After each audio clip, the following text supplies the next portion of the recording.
This episode is brought to you by our friends at MILWAUKEE Tools.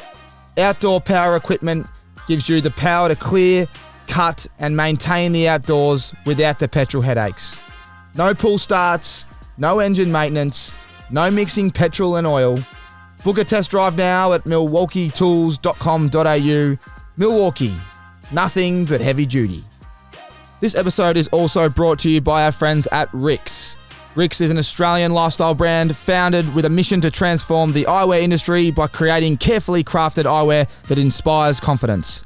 Everybody should be able to enjoy a touch of luxury and the confidence it brings. See the world differently today. Head online now at rixeyewear.com.au and check it out. Righto, let's get into the show. Mate, it's great to be back in the Rolln media, man. You've got a big brown dog.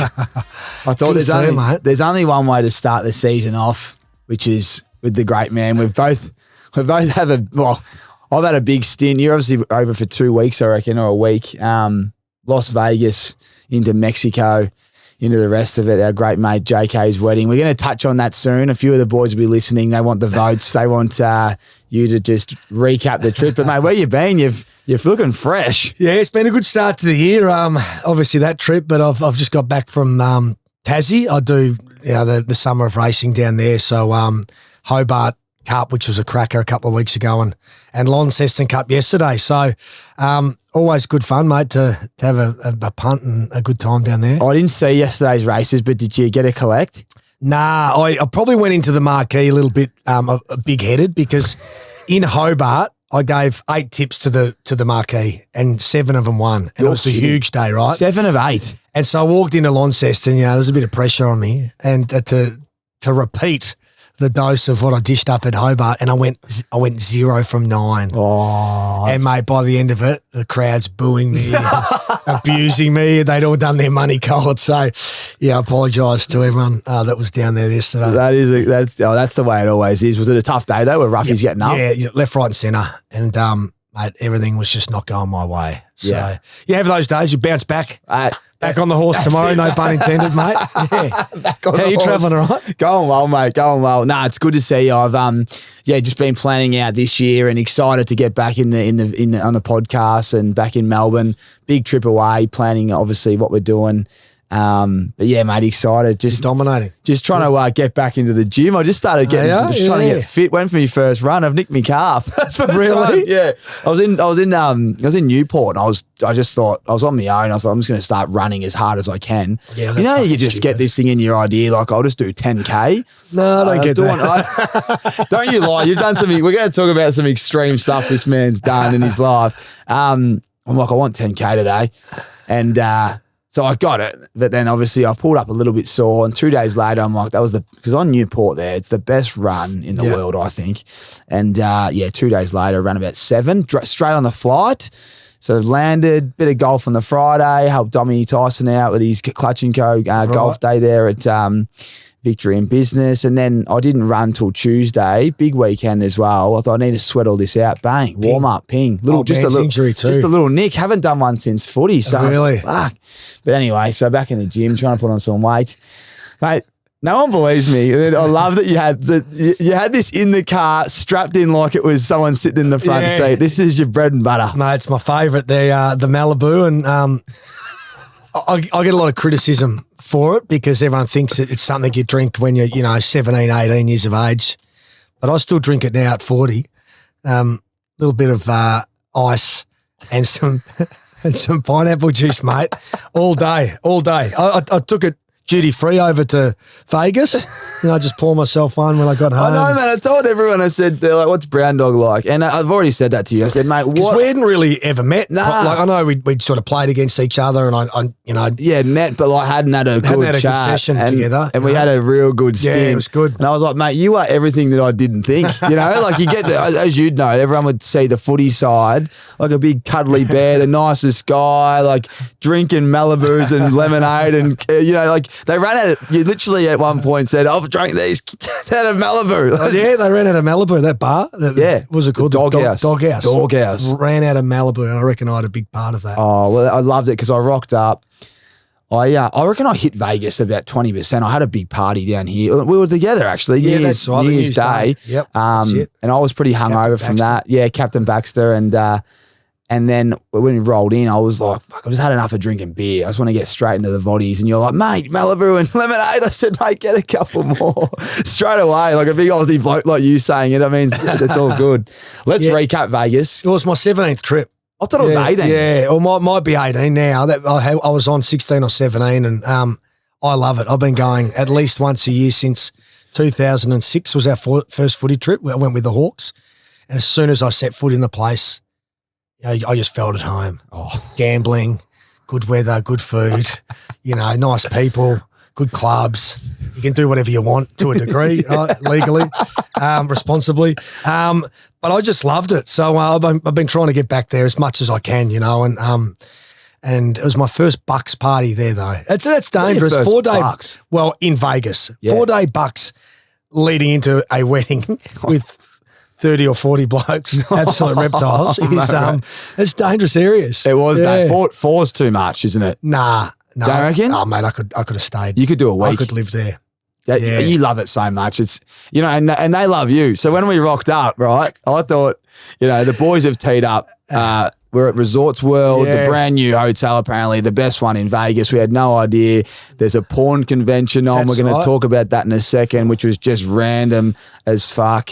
And great experience though, wasn't it? And anyway, we roll in, and as you roll into these hotels, you always get a nice little note from concierge. Welcome Campbell and welcome Tommy. And I get me little note, and there's a nice little couple of sour lollies, or there was really fancy lollies, right? I'm thinking this is a nice gift. I go on social media and it's setting you about 6 bottles of vodka. Welcome back, Campbell. It's great to see you back here. Good to be back. I must put too much money over the tables over there.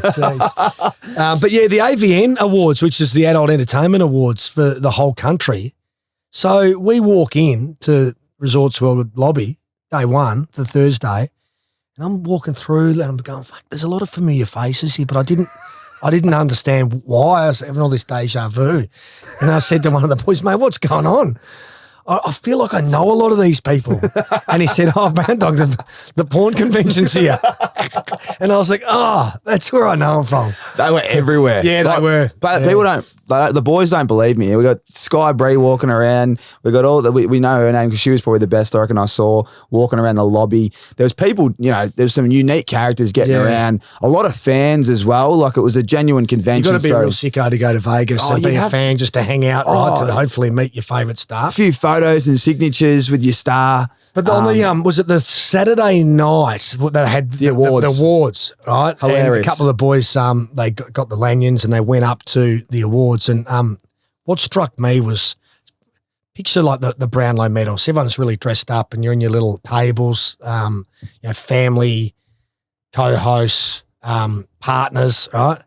And they announce the next award goes to best double penetration scene, and they name the 3 or the 4 people in the mix, and they announce the winner, and you hear this, the parents are there just proud as punch looking over at their daughter. She gives her husband or partner a big kiss. He's sitting there she walks up to receive the award, and the stills come up on the bloody big screen. It's extraordinary. It's the Brownlow medal for porn, isn't it? It was. And after it, I remember I was absolutely hammered because we did the brunch, the Lavo brunch.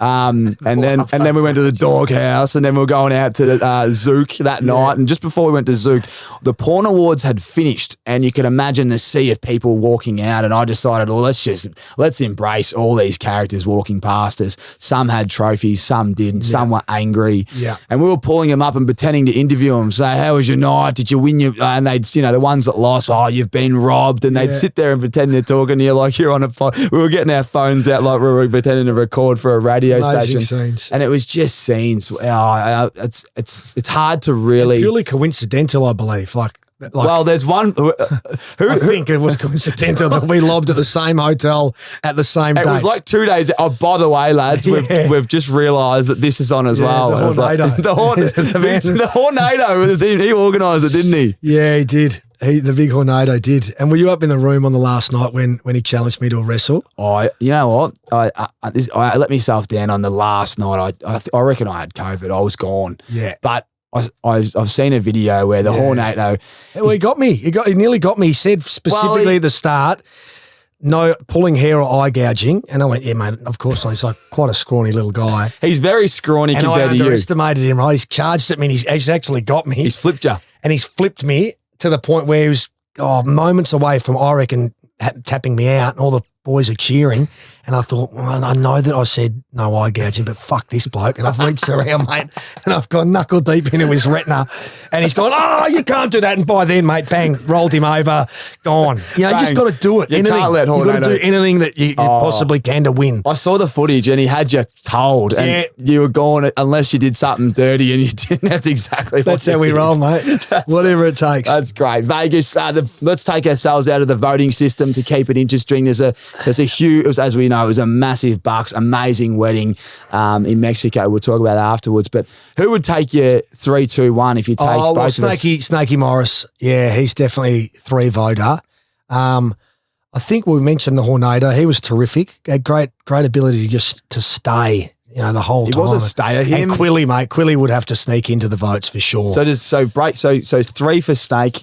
Yeah, probably 2 for Quilly and 1 for the Hornado. I Quilly reckon will be filthy with 2. I reckon that's fair though, don't you? Yeah, I thought so. Quilly's got he sets a very high bar as well. You know? And you would have. I've never seen the bar. That was, as I said, first time met the great man. First time you met him. Just in love with him. He's the most. Is he the most energetic bloke, fittest bloke, and hardest working bloke you know? Yeah. Like, I don't know how he can just keep doing it. No, he's a legend. Spoke to him last night. There's obviously a lot of dirt coming your way from the great man. A lot of it will be inaccurate. Yes, and we'll cover that. No, But we won't. I said, how was your day? He was up really early, did a massive session. He reckons he went to work, then he did gym at lunchtime, and then he went home, and then he finished his day of work. He called me at 8:30 last night to give me some dirt. Brother, I've had a big week. I'm just off to tennis now. Yeah, I'm going to well, play tennis. he And I needs think more tennis And I think practice. I think I now know why he's playing more tennis. He was playing tennis till about midnight last night. So he should. Because why? Why do you reckon He has a tournament every year called Quimbledon, and he threw it last Saturday at his place, and he made it through to the final with his beautiful wife, Camilla. doubles? Yeah, mixed doubles. Mixed doubles. So I made it through to the final as well. And look, me and Quilly are great mates, but we're very competitive, right? And so there could only be one winner, and Jess and myself, we won. But Quilly thought that I took things too far because Camilla's 8 months pregnant, and I kept drop shotting her. And he reckons that there's the will to win, but there's that level that he reckons I crossed. He reckons. But hey, again, I got the victory. You got the victory. So he got the 2 again. Got the Quimbledon medal sitting at home, and made I polish it every night. With a couple of glasses of Malibu That's next. right. Mate, that is brilliant. He's big shout out to Quill, and he'll be featuring.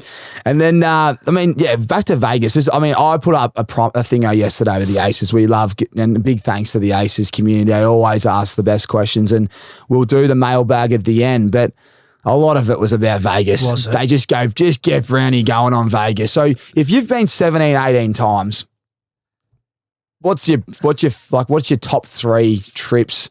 It'd probably be hard to split them top 3. Yeah, it is. So they've Maybe all your got their- your best venues, the DJs you've seen. Just break it down. So anyone out there that hasn't been, you'd be able to tell them exactly what to do. Probably the most memorable moments. There's a couple that stand out. So 2007, we're about to fly out to Vegas. I was in the Qantas Club with Crawf, Ben Dixon, Luke Hodge, David Lotes, the big ruckman, and myself. It might have been one other. And Crawf got a phone call from Danny O'Brien, up and coming trainer. He goes, mate, I've got this horse in the Caulfield Cup. I reckon I'll win, right? And you should have something on it. So we all, back it on the Tuesday or Wednesday or whatever. Don't think too much of it. Go over to Vegas. We're staying at the Bellagio, and gets to like Friday night, which is Saturday afternoon, our time here. And 2007, there weren't iPhones and you could listen to races on here or watch them or whatever. It was still old school, right? So we're at the front of the Bellagio about to get in a car and go to a nightclub. And Crawford goes, Brownie, let's listen to the Caulfield Cup, right? And so I ring the old man and Mel puts it up against the TV. And Danny O'Brien's horse, it wins, right? It wins. And we got 10, 11, 12 bucks on the Tuesday. And a couple of horses got scratched at the barriers. Maldivian and Eskimo Queen got scratched. So they came out of the race. And we've ended up winning, and, mate, we're going off, right? We're in this big huddle, and, we've won thousands of dollars. And then the Bellagio water feature starts, spurting off. And I just remember having that moment, right? Oh, that's special. Where I looked around and we've just had one of the great fill-ups of all time. We get in this, well, it wasn't a taxi anymore. We got like a stretch Hummer, and we went to this nightclub called Trist and just fucking blew the lot, right? We didn't have it to start with, but so that one's a good one. That's it. DJ Generic, he always hooks us up over there with Calvin Harris. So there's been some great Wet Republic pool parties, and they play residency over there. So big shout out to Generic. Calvin Harris, he's one of the best. Generic hooked you up the last trip because I remember you were like, try and sneak off with me, but I lost you, and then you could only get one in, and you're like, I'm going to do a little bit of a detour in about an hour. Yeah, so stay near me. Little went left, and the rest of the group Houdini, went right. Next minute, Calvin Harris. I remember flying over to Vegas for the Mayweather-McGregor fight. Oh, yeah. And we flew over on the Friday, and we're only there for 3 nights, in and out job, because I had to get back for the footy finals when I was commentating. I wasn't playing. And again, I was travelling with Quilly, my resident lawyer. That apparently you only travel with Australia's leading media lawyer. That's the only way you do it. You never know, mate. There's some countries that lock you up. But trust me, Thailand and a few others. And I'd had a big Friday night, and we went to the pool on the Saturday, and I thought, mate, this is fine. We're only in Vegas for a couple of days. We'll roll into the Mayweather-McGregor fight. It was the biggest fight probably in the history of boxing at that time, right? Just the names, and you couldn't get a ticket and everything. And I saw the first round. I thought, I'll just close my eyes just while they're in the corner there, just in between rounds. And I nodded off, man, missed the fight. And all my mates who I was with, instead of waking me up like good blokes and say, Brownie, we paid a fortune for these tickets, they fucking took selfies and that with me sound asleep. Have you got footage of this? Yeah, I got a photo of it. Yeah, I got a photo. Send it through. You're kidding. I was a bit flat with that. But it was the power nap I needed to push through to later that night. Yeah. Was that day 2 or something? Yeah, it was day 2. So first night fever's got the best of you. So yeah, but mate, it's hard to have a bad time in Vegas. Oh, it is. What is your favourite hotel that you stayed there? Cosmopolitan. Cosmo. I've stayed there. I've only been twice. Cosmo and then Resort. I just love. It's the only resort on the strip that's got a balcony, and mate, sometimes like the rooms are nice, but they can be a bit constricting. You know what I mean? And I just like the fact you can come back from the pool or whatever, pour yourself a Malibu pineapple, sit out on the deck on the balcony there, and it literally overlooks the Bellagio water feature, so you can watch that, the strip, and have a few drinks and sit on the balcony. It's good. Yeah, I know exactly because we did that when we first went to Vegas. We were recommended to stay there, and we got the 2 shittest rooms and the penthouse, and we just split the lot by I think there was 6 of us or whatever it was, and we all just spent time in the penthouse if we, when we got home or when we're in the morning, and a bit of Vegas fresh air, nothing better than fresh air, a bit of Vegas fresh air. It's my beautiful. word, you do. Oh, that's great. Well, you've pretty much summed up Vegas there for all the punters out there that want to go. Best nightclub though? XS. Yeah, I'm a big XS man. Marquee's good. Yep. But they each sort of have their turns. Like Zook was great, wasn't it? Zook, I mean, especially, and that's a new one. Yeah. And who we had, Zed was playing, wasn't he? Yeah. And I didn't even know that because I was that pissed. And I realised the next day, I'm like, because his music was that good. I was having a time of my life. So were you. And then you realise why. That's a really impressive. Yeah. That's a really impressive club. I saw Avicii play live over there, and I was from me to your way as he's playing Don't Wake Me Up When It's All Over. I'm thinking, how good is this? And he died maybe 6 months later. Oh yeah, that was terrible. That concert was sick because he's the biggest artist in the world, Yeah, so, best tunes. I've got the horse racing here as a topic. I don't normally look at my phone too much, but we've already touched on it. We're going to go back to it, though, because you're such a passionate horse racing enthusiast. I am. And it is a part of your slow ones at the moment, though, so it's testing my patience. How many you got in the stable? Got about 7 at the moment, and it sort of fluctuates. That's probably the most that you want. You can get a bit caught up, and before you know it, you've got a dozen, 15. But I only take sort of between 2.5% and 5% of the horses. I just find that that's financially that's smart. You can take 1%, you can take half. It doesn't matter. The great thing about racing is whether you've got 100% of the horse, 50% or 1%, you still cheer home your horse the same, right? You still have that same buzz and thrill when your horse is running and winning. So, got a few slow ones at the moment.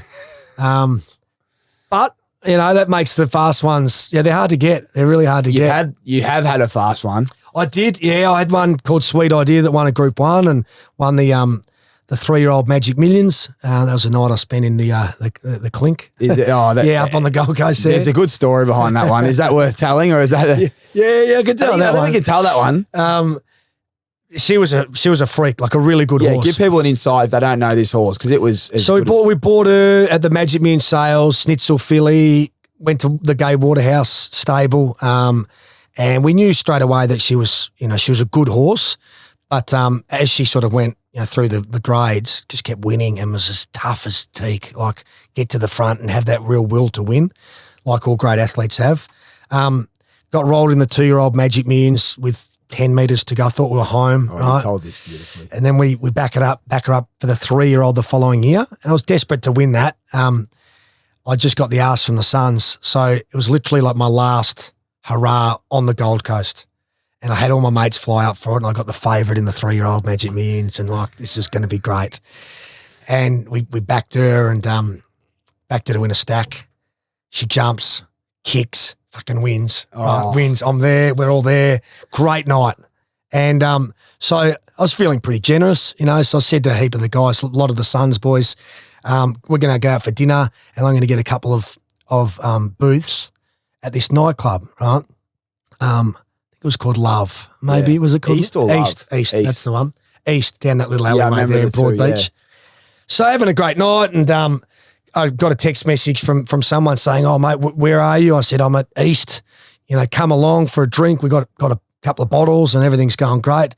He said, "No worries, I'll text you when I get out the front." So I walk down the stairs. The security guard sort of opens up, and I walk out and say, "G'day," him and his business partner. We turn to go back in, and the security guy goes, "Nah, mate, you're not coming back in." I was like, I was just in there. That was me who you just let out like 5 seconds ago. He goes, "Nah, mate, can't help you."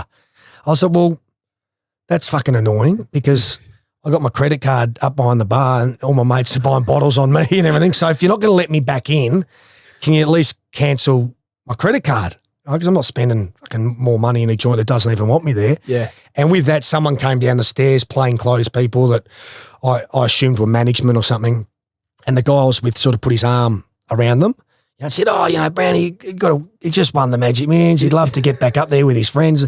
And with that, the touch. We're both on the deck in cuffs, right? So they're undercover coppers. And we did nothing wrong, right? Yeah. They arrest us, march us through Broady, chuck us in the divvy van, take us to the Service Paris police lockup, right? Legit. And they throw me in a cell with some big fucking bikie. He was like giving me all these death stares. I'm there in my suit still. I'm going, this has gone from a great to shocking real quick. You've gone from winning the Magic Millions to in the cell with the bikie. I'm in the cell, right? And no one knows where I am because I didn't say to anyone, "Oh, boys, I'm just going to go downstairs and get someone in." So I've just vanished. I've disappeared. Yep. And no one knows where I am. And the cops say, "Oh, look, you're allowed one call if you need to make a call, right? You're entitled to it." I said, "I fucking want to make my call, right?" So they take me in. Everyone would call their attorney, right? Call Quilly. I called East, mate, and cancelled my credit card. Fucked if those boys were going to keep ordering bottles on me, mate. I couldn't get there. So, I had to wait until 8 in the morning, the next morning before they let me out. And at least my card was shut down. Yeah. Were the boys going stupid on your Of card? course they were, mate. Oh, Yeah. that's an absolute stitch up, isn't it? That's a great story. No, though. it wasn't ideal, but it was. I mean, everything ended up getting thrown out. And, So what happens there? So they've made a mistake there. Do you just get? Mate, we made a mistake. See you later. Well, sort of, because the story the next day was how I'd got arrested for being drunk and disorderly and resisting arrest and like all this sort of shit. And they were sort of half writing it up like, Brown gets in more trouble. Right? It's just, but that sort of wasn't the case. So by the time they'd thrown all the charges out and half apologised about it, the horse had already bolted. You know what I mean? The front page of the Herald Sun. Oh, was it? Yeah. Oh, you're kidding. Yeah, so it wasn't ideal, but now, like looking back, it's quite funny. It's very and now when I go to the Gold Coast and everything, a lot of people sort of, Brownie, don't get locked up tonight and all this. It's become a bit of a fucking punchline. Well, it's pretty funny because when we were in Mexico together, I said, mate, do you reckon you can hang on for the Friendsma and we'll watch the playoffs? The wildcard weekend, you go, mate, I'd love to, but I've got to get home. And, mate, I was even considering flying straight direct to Gold Coast to watch the Magic Millions. I would have arrived at 10 a.m. if my flight's on time. In the end, it would have got cancelled. You would have copped a lot from the missus. So it was a great result going home. No, it was. The Magic Millions got washed out due to the poor state of the track. So, it was a good one to miss. And I think you put a no brown dog, no millions. Yeah, that's it. Everyone was headless because they were all there, wanting a great day of racing. And after 2 races, done and dusted. It's normally not wet, is it, that time of year? Not really, but Gold Coast, like all of Queensland, is pretty tropical. And this rain apparently came when it was quite unexpected. So they'd watered the track because they didn't want it to be too hard. And then when the rain came, there's like down here at Flemington stuff, there's really good drainage. Yeah. Up there's not good drainage. So it's pretty unsafe for the horses and the jockeys. Because I like horse racing. I'm probably not as passionate as you, but I love it. And I can see my family, my uncles loved it. And my pop used to train the harness, but like more thoroughbred of a fan now. I love Flemington. I think I can back way more winners at Flemington. I don't know what it is. But what are your favourite tracks in Australia and what do you love about each one? Because they're all so different and there's different trainers and jockeys and you've obviously got relationships with a lot of people in the industry. What is it about certain spots? I love Randwick. I think Royal Randwick is absolutely world class with just its set up and the new mounting yard where you can stand there and overlook down onto the horses and trainers. I think it's one of the best facilities in the world. So I love getting up to Sydney on a weekend away and going to Randwick. Flemington's obviously great. I love getting out to some of the country race tracks as well. I went to the Alice Springs Cup during the year and the dirt track and there's a kickback and I've been up to Darwin, Coolin, which is like this little country town 3 hours out of Perth. We went there and that's one of the best race days I have ever. Really? Yeah, it was brilliant. They were racing Clydesdales and it's not your traditional races. Yeah. But they were having like 400 metre Clydesdale races and just random shit. Like you could still punt on them, right? It was great. So I don't know. The thing with racing for me is I love the horses, the animals. I love the punting side of it and I love the social side of it where you can go have a few beers and whatever. But it's got a bit of everything. Like if you're into your fashion, right? You can get dressed up and go. The women don't need to love the races or know the horses to still go and have a good day out, right? Yeah. And I think it caters for a good day out for everyone. And I think that's one of the reasons that I just enjoy. You go there, you have a few bears, you meet people that are all like-minded. When have you not had a good time at the track? That's exactly. Unless you've done your absolute ass. Yeah, we've had there's a couple of moments like that. Yeah, we've had a couple of them. You bounce back. They're on tomorrow morning at 10. But yeah, so no, I'll touch on this because it's pretty significant. Sweet Idea, which is my one good horse. She bowed a tendon, which is like doing your Achilles as a 4-year-old. So we win the Group 1 Galaxy and then she never races again. And we put her through the Magic Million Broodmare sale. And Nick Vass bought her and gets a call from John Warren, her Majesty's bloodstock agent. and said, mate, we'd like to buy the horse. We go, sweet idea. Yeah. And she made an offer, which was quite low ball, very frugal, was Frugal. Her Majesty, Queen Elizabeth, rest her soul. So that got knocked back, and then there was like a second offer, and even fly over and meet Her Majesty sort of as the carrot that they dangled and knocked back. And then third and final offer was outright, about market value, what everyone believed was the right price, and sold Sweet Idea to the Queen of England. There you go. Yeah, so got served by the champion stallion over there, Galileo, and they've she's thrown a couple of fillies, and the Queen's raced them. So that is, yeah, mate. It's not often you bloody sell a horse to the Queen. Well, we'll never be able to do that again now. Yeah. But, really cool. Yeah, that is epic, and it was it's a sweet horse. The brown and Brown the white. colours, I remember because Brandon Matera and the boys had always, I think Dion Press, they'd always tipped it. I think the boys, you would have. I think, did you give it? Was it you that gave him? I think the one that comes second, it was paying like 40s, wasn't it? Yeah, it was. So everyone was. I think it was like $10 or $11 the place. So even though she got rolled, in that 2-year-old, everyone cleaned up, and it only just lost, didn't it? Yeah. Yep. Jeez, that would have been a big fill up. It's good times. What is the? I love asking this one because I've still got my favourite moment. What's been your biggest fill up or your best moment at the track? So not at home, at the actual track. Was it quaddie? Was it individual win? Was it what was it? Yeah, I remember we went up to Randwick for Ben Dixon's Bucks party. Yep. And there was a big group of us, and we all pulled some money together for a quaddie and a few bets and everything, and had a huge day. I think like the first bet we put on was a horse called like Quasi that lobbed at 20s. Wow. Right, so that's the first bet that goes on, right? And then we got the quaddie, and Dipper was sort of organising the quaddie and everything. I just remember he got us all around in a circle at the end of the day, right? And there was about 15 of us or whatever, and we're like this.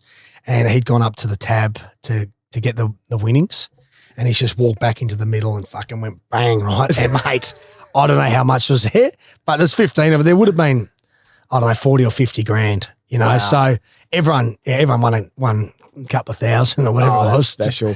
That was pretty cool. But I've never had a huge fill up where you've got the big six or a quaddie that's paid a fortune or something like that. Yeah. Yeah. The dream's still alive. It's like Melbourne Cup. Every year I've emptied out the last 3 years. I've gone every formula. I've called all my family. I said, pick a number.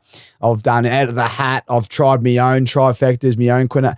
Never get anywhere near it on Cup Day. Have you had any? Cup Day shocking. It's a shocker. Every year I say to myself, because I punt most days, SEN track and dabble and the crew.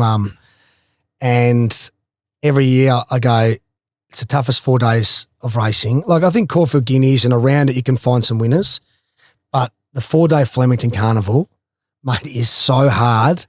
And I say I'm not going to have a bet, because it's just no point. You lose every year. And then, of course, you do, right? You do your money and you go, of course I was going to. It's impossible. It's impossible to. It generally is. You're better off getting even I've been to the race with my mum once. I said, which one do you want? She just, I like the colour of that one. And it gets up. You've got just as much chance of bloody having a winner doing that than an hour of form. I kind of think, not studying it every day like you because you're working at SEN track and this is your field, but mate, you're better off just backing in the jockeys and trainers. Like if you see J-Mac on something in Melbourne, it's just like, you just back him every race, he'll win 3. And everyone's got their little theories, don't they? And you're right, favourite jockeys, favourite barrier numbers, favourite whatever it is. But I like to do a bit of form. It gives you, it's my competitiveness now because I don't do too much sport. Like beating the bookie every day. It's like it's like my thing. You feel like a legend if you come out on top, and you lose some days, and you're trying to fight back. And SEN track, the concept there, it's elite. I just saw I got a question last night. I might as well just bring it up now. It's Amore, and give us some context to that. And he sent me the video of you backing a winner, and they're playing It's Amore, and you're singing there, keep it going. And you've obviously it's a good concept. Like Craig Hutchison sort of is a genius, and during COVID, all sport stopped, right? And the only thing that kept going was racing, And so he quickly pivoted and sort of went, I've been thinking about this idea of a racing station that, like you and I are sitting there watching the races, or you're at the pub with your mates and you're cheering your horse and I'm potting, one here. I'm saying, oh, guys, what a shocking ride, whatever it may be, right? And just recording it and filming it and it's streaming it, yeah. It's a niche thing. Like I know that it's not for everyone. A lot of people can't stand it, right? Because you're sometimes not sure which horse is going on. We're yelling and screaming. But a lot of people really enjoy it. And racing needs fun. Like I think that there's the old school traditionalist diehards that they don't want to change anything and they don't want to move with the times. And racing will get left behind unless you're bringing new people through the door, young kids and new people to the sport, that not necessarily want to gamble, but just are interested in racing and might want to take their kids there for a day out or whatever it may be. It's like golf. It's really important. Live and all these other, they're just making it more fun. The younger generation are coming through and so if we can make it a bit of fun, a bit of like the 12th man, Billy Birmingham, right? Like just take the piss, give horses nicknames, give jockeys funny nicknames, play some music. If a horse called She's a Moray wins and we put on It's a Moray and someone can get a laugh out of that and a bit of fun. Yeah. Mate, it's what we should be doing. It looks like fun. Like when you're there, it wouldn't feel like work, would it? Nah, it doesn't. Nah, like it's like sitting here for 4 hours with Sky on, just watching the races, just talking absolute shit, but having great fun. And there'd be nothing better than filling up while you're on there. That's the best too. Yeah, there's been plenty of times I've driven home though. I've done my pay packet for the day. So might as well have not gone into work. But as I said, there's another day. Oh mate, the positive energy. That's why I fucking love you, and that's why we had a great time. We should touch on Mexico. The great JK. Yeah, big shout out to JK and Kenzie. What a wedding. Best ever. Yeah, I was saying you'd be stiff if you're going next and you're in that crew because you just can't compete with that wedding. Nah, it was something else. Can you? I can't pronounce where we were in Mexico. Can you have a go at it? It was deep into El Chapo territory, wasn't it? Guadalajara sort of areas. We're getting text messages from the government to get out. Zixapin? Oh, is that it? Starts with an X. Yeah. Say it again. Zixapin?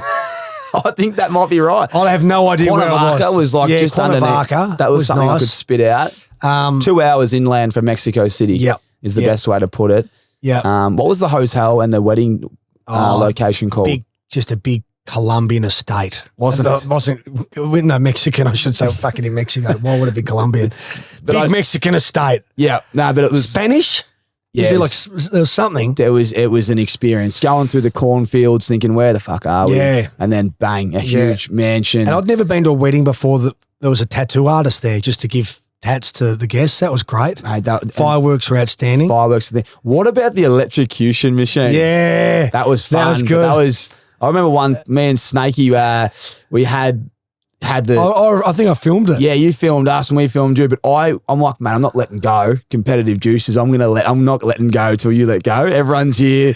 And mate, when I held on to it and he turned the high voltage up, once he got to a point, I couldn't, locked my hand. I couldn't let go. And he's thinking, no, these boys aren't tapping out. I'm like, mate, I can't let go of this thing. Mate, I end up on the ground like this, right? And I thought, fuck, that's how Brad Sewell was after Matty Lloyd knocked him out. The claw came out and he was that was like me on the dance floor there with the it wouldn't be a good way to go if I can get electrocuted. Nah, that was probably only a little bit compared to the Sparkies that blow a gasket. Yeah. So no, great wedding, great fun, good to get away at the start of the year and do that. And mate, just a great bunch of people, wasn't it? Great trip. I was saying if you go to Mexico, maybe just know a little bit of Spanish. I have no Spanish at all and really struggled. Did ya? Yeah. When you all left, we stayed on for the Friends Moon and I went to the local shops and tried to order a coffee and I couldn't even ask for full cream milk. Mate, the only Spanish I know is from all the Pitbull songs. Dale, Mr. Well, he yells out Dale a lot. I think that's Spanish. No,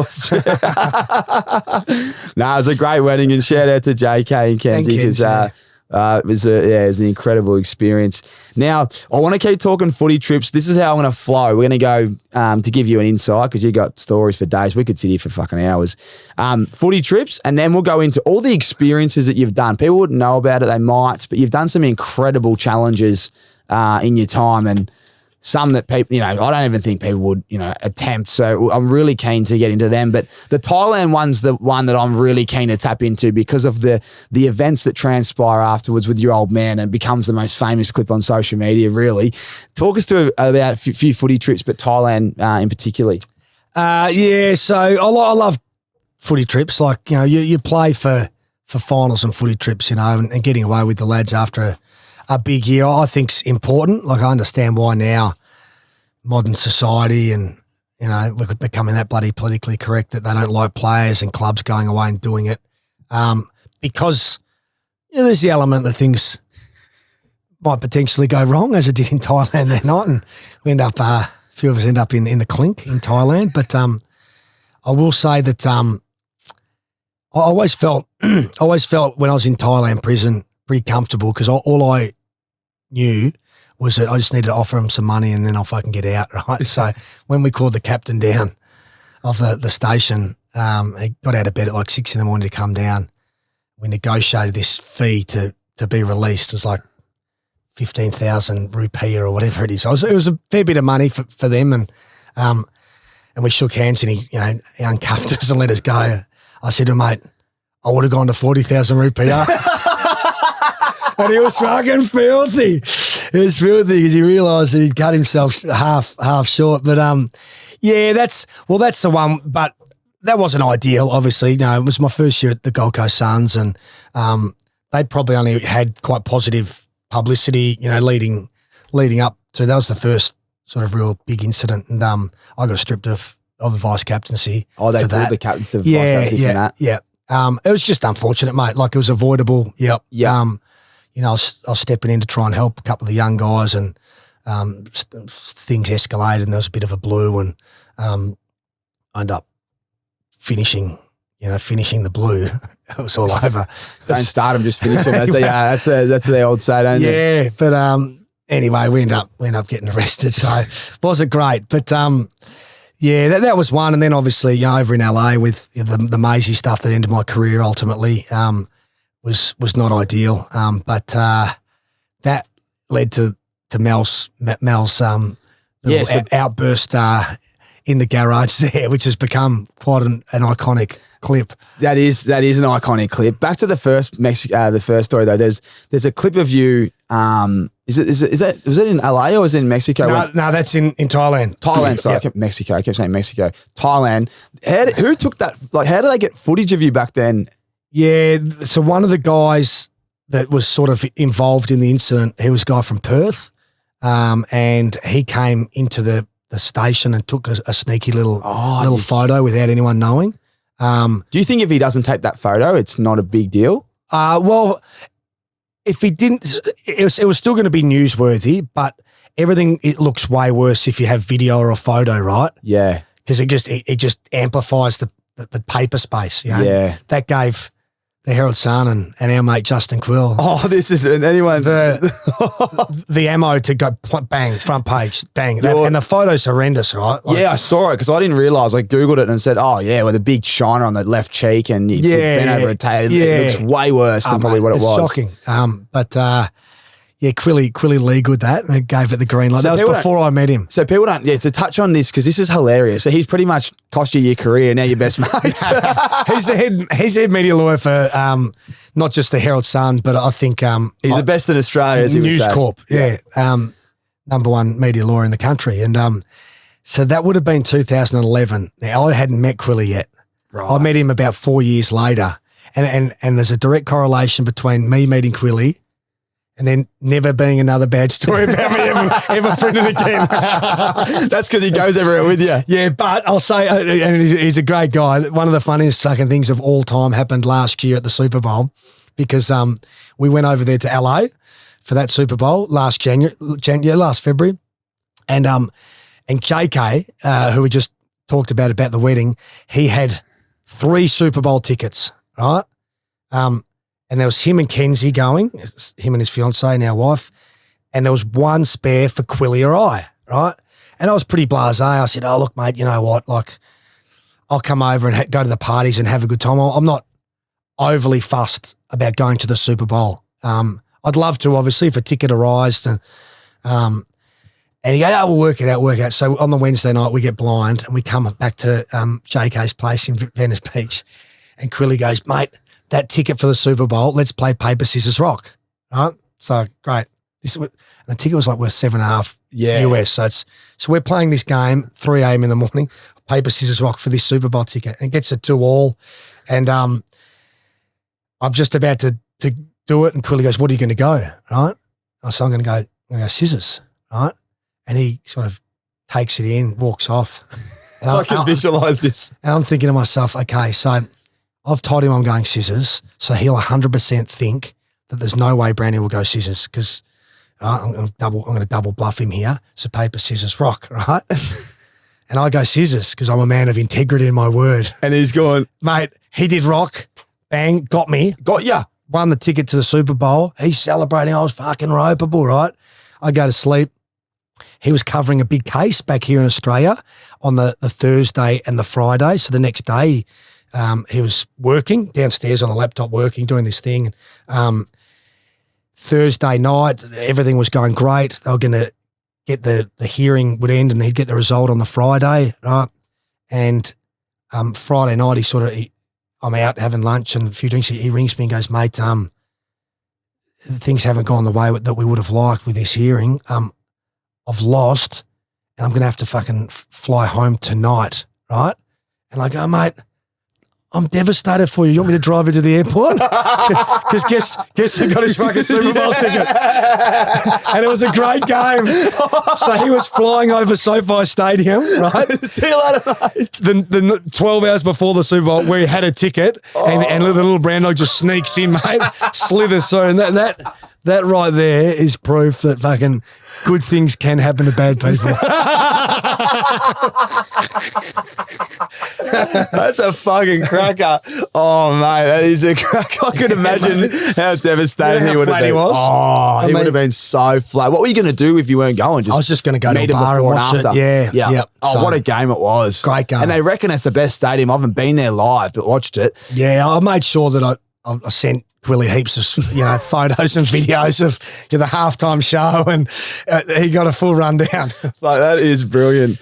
So yeah, back to the Mel story. So you did so when this big block, when this blew up with the old man, what a character he is, by the way. I look forward to meeting him down the track. Big Mel. But there's a little bit of lead in, isn't there? Like, you had a chat to him before you flew and you couldn't contact each other on the flight. So you said a few things to him. So obviously I got into that dust up with Maisie, and me and him flew back, the next day on the plane. I apologised to him and he'd apologised to me because it wasn't my intent wasn't to hurt him, you know what I mean? It's like if you have a fight with your brother or something, just two big, powerful. Yeah, well, geez, there's a lot of power there. But to my knowledge, like, me and Maisie are fine. We don't speak to each other often, but we've seen each other around the traps, and mate, he's gone on to be an absolute superstar of a player, like all Australian premiership star.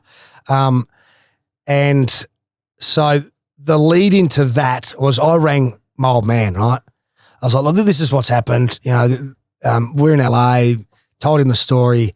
I don't know what's going to happen, right, in terms of punishment or discipline or my career or whatever.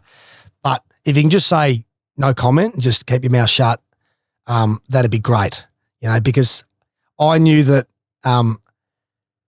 they'd love to get a grab from Mel. That's what I was thinking, right? And so 3 or 4 days sort of, he said, son, you have my word. I won't make a comment, right? And 3 or 4 days went by, and what was the press were reporting about the incident was just so far off the mark. They're saying all sorts of shit that just wasn't accurate. And the old man was just on the slow burn a little bit, right? He's just I could just notice he's just getting a bit angry each day. And the Suns had never come out and clarified some of the misinformation, which might have potentially helped. And it got to I reckon the story broke on the Thursday, so it gets the Monday. So 4 days has gone past, and Mel's on the fucking slow burn, and he hasn't said a word. And I'm up on the Gold Coast. I'm sort of waiting for what's going to happen. Verdict. Am I going to get suspended from the club? Am I going to get the sack? Am I going to get nothing? Right? I don't know. And he'd gone out down the street for a bit, and he'd come back home. He usually parks on the street. He had a house in Hawthorn, and there were 2 vans out the front, a Channel 10 van and a Channel 9 van, and they'd been waiting there for a couple of days to try and get Mel and doorstop him, right? And he's like, no, too smart here. He goes, I'm going to go up around the block, and my mother wasn't there at the time, so he knew that the car park in the back garage was free. So he goes up the alleyway, opens the roller door, drives in. To Mel's knowledge, he's got in, you know. Genius.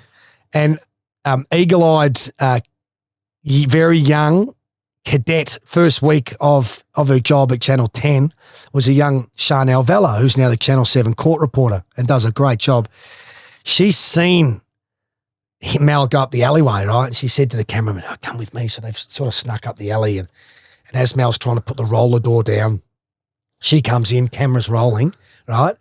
Microphone. And Mel gets out of the car and he's, bang, there she is. There's the camera. He's been caught. He's been doorstopped. And she says, have you spoken to your son at all? Right? And Mel just off the top of his head, without breaking stride, delivers down the barrel, no, I haven't. And can you go and get fucked and get out of my life and out of my property and ring up and make a time like every other cunt does that's got any manners? And she goes, thank you, right? I don't even know how you get the word cunt and manners in the same sentence so eloquently, but he did it. And I'm on the Gold Coast. It's like 4 PM on Monday, right?